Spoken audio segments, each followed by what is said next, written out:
rolling, and now we're going to bring in Strategic Director of Concerned Veterans for America and U.S. Marine and Army National Guard veteran John Byrnes, as well as founder of the No Fallen Heroes Foundation and former Navy Top Gun fighter pilot Matthew Wiz Buckley. Gentlemen, really excited to have you both on. Wiz, let's just get into this. I'm going to start with you here. We know the president extended that ceasefire for a few days. I mean, my goodness, is it realistic to think that anything major is going to be agreed to in that time frame? I mean, how much longer can we just keep extending? It seems like Iran is just biding time at this point. Well, it's clear that there isn't any ceasefire, Alex. I mean, we saw one of our surface ships put a couple 5-inch rounds into the engine room of an Iranian ship that was trying to run a blockade. And as you saw, that Iranian commandos are seizing vessels. So it's a ceasefire in name only. But the president is squeezing the economic arm of the IRGC. They're losing hundreds of millions of dollars every day. And the president, with a couple Marine expeditionary units and some airborne and the full force of the United States military, is ready to go at a moment's notice. I know I know Raising Cane. I've known Raising for over 20 years. Talked to him the other day. He's ready to go if the president says go. And I think Karg Island might be the next target. He's not going to take out civilian infrastructure and roads and really do a lot of damage. 90% of the Iranian oil goes through Karg, and if you just even damage that a little bit, you've really punched the IRGC in the face. It's hard to operate without money. Yeah, John, I want to follow up on what Wiz was just saying right there. This is a ceasefire seemingly in name only. Iran has certainly not stopped. They're seizing vessels right here. And as he was just saying, Dan Raising Cane, he's ready to go. I mean, how much longer should the president wait? I mean, what is the next step? What is your time frame here?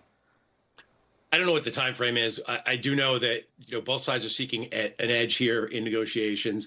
Wars end in very, very few ways, and outright conquest is not one that's typical in the modern age. It's not one that is highly realistic for the United States right now. So we do need to find that strategic edge. We do need to, if we're gonna declare victory and move away, we need to find a way to do so that produces a win for the president, and that comes through punishing the Iranian people to the degree that makes the IRGC surrender. Right, as Wiz pointed out, punishing them by reducing their ability to put out more oil and collect money is really our best strategic weapon. And that's what we need to do to force them to the table to negotiate a real end to this fight. Yeah, absolutely. And then, we have to discuss this. This was kind of shocking news yesterday. The Pentagon announcing that Navy Secretary John Fallon is leaving his job. Retired Navy Captain Undersecretary Hung Kao will serve as the acting secretary.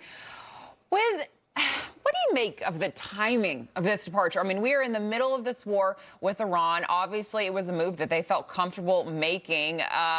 Again, and what do you know about Hung Kao, if anything, at this point? And again, the timing is interesting. He's a great American with combat experience. He's also an EOD guy.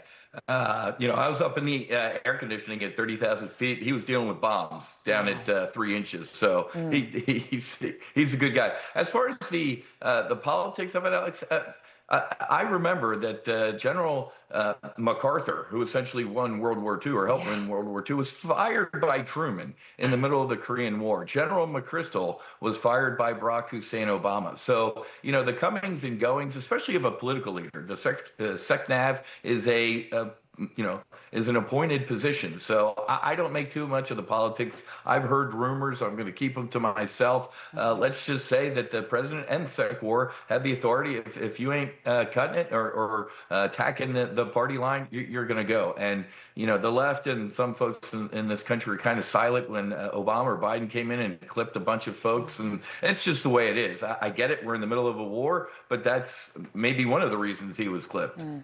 So I'm glad you bring up all those examples just to show this is not completely unprecedented. This has happened before. So maybe people are making it a bigger, shocking story than maybe it even is. Again, we don't know all the details yet.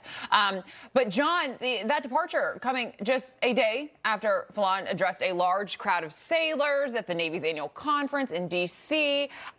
What are your thoughts on this move that was made? Do you agree with Wiz right there? Mostly, I absolutely agree that in the history of the United States, firing military leaders was the norm. And then we got to the global war on terror.